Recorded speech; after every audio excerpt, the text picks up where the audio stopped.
Aqui no trabalho a gente optou por escolher os contextos da Europa e dos Estados Unidos para analisar. Isso porque a Europa já é internacionalmente conhecida pelo seu conjunto de leis, de centenas de anos de aprimoramento, conjunto de leis avançados, e os Estados Unidos, que também tem um conjunto de leis bastante sólido, e foi onde surgiu a internet e o sistema de e-mail. Então, falando sobre os Estados Unidos, primeiramente, lá não existe uma legislação específica para tratar da questão da privacidade no e-mail. Esse tipo de discussão, quando ocorre, é levado para tratamento a partir da 4ª emenda da Constituição americana. É tratado em litígio, ou seja, dentro dos tribunais.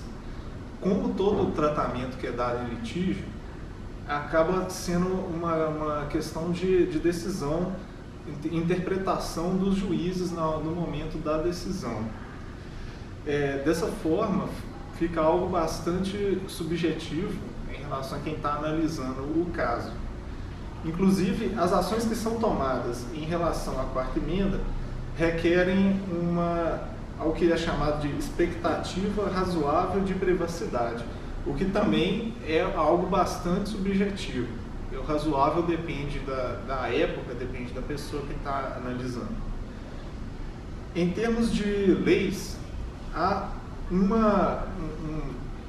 um dispositivo legal que foi criado em 1986, chamado Electronic Communications Privacy Act, ou Ato de Privacidade das Comunicações Eletrônicas, que protege as chamadas telefônicas e as transmissões de dados por computador contra o acesso não autorizado.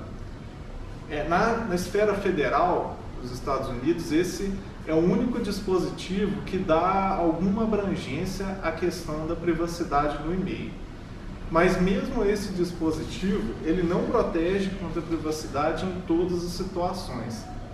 Sendo assim, há algumas polêmicas que surgem e que ainda ficam em aberto, como por exemplo a questão do sigilo de e-mails nos locais de trabalho e também a questão do armazenamento temporário de e-mails, que seria o armazenamento das mensagens em servidores intermediários entre o remetente e o destinatário. Continuando a análise da situação internacional, fazer uma análise um pouco melhor da situação europeia. Na Europa, como já disse o Flávio, já possui um histórico de legislação um pouco mais avançada, um pouco mais adiantada do que o resto do mundo. E também possui uma população com acesso à internet bastante elevado. Por esse motivo, eles já têm uma certa definição do que seria correto ou não no termo de privacidade, principalmente nos meios eletrônicos. Em muitos países europeus, tem o chamado Secrecy of Correspondence.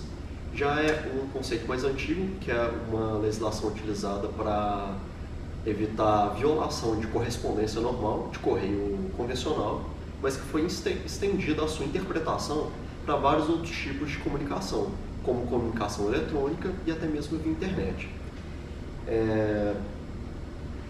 Esse Secrecy of Correspondence é a base legal para hoje todos os processos, todos os casos envolvendo violação de privacidade. Bom, esse princípio ele é estendido às comunicações por internet e ele protege tanto o destinatário quanto o remetente e protege a comunicação durante toda a sua extensão, seja ela um e-mail, seja ela uma mensagem instantânea, uma comunicação telefônica ou via celular.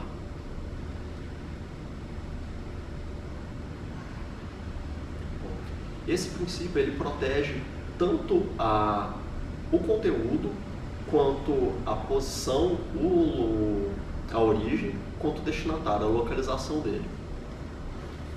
O que nós podemos ver nessas duas análises de caso é que não há ainda uma legislação vigente a nível mundial, nem a nível local, que proteja o usuário e sua privacidade. O que nós temos são adaptações, interpretações de legislação vigentes que acabam sendo falhas.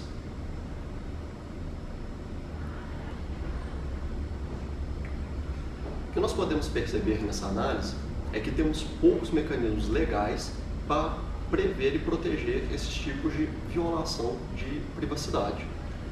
A nível mundial, temos vários, digamos, lapsos, falhas de legislação, como, por exemplo, a comunicação de e-mail pode transcender não só cidades, estados, como os países. E é muito difícil manter uma legislação internacional quando não há nem mesmo uma legislação local eficiente para esse tipo de assunto. Muitas vezes, essas decisões são deixadas para os tribunais, onde tem alguma situação pendente, onde cabe ao juiz fazer a interpretação correta da legislação que é adaptada.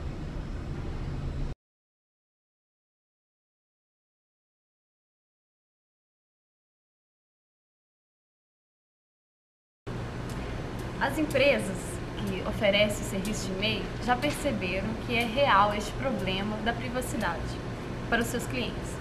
Inclusive, a política de privacidade do Gmail existe este parágrafo.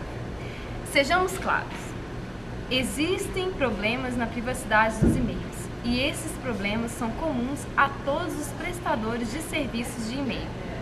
O principal problema é que o conteúdo das mensagens é armazenado em servidores de e-mail por algum período de tempo. Sempre há o período de que essas mensagens possam ser obtidas e usadas para fins prejudiciais a você. Existe uma chance real de uso indevido de suas informações por parte dos governos e também por parte de seus prestadores de serviços de e-mail.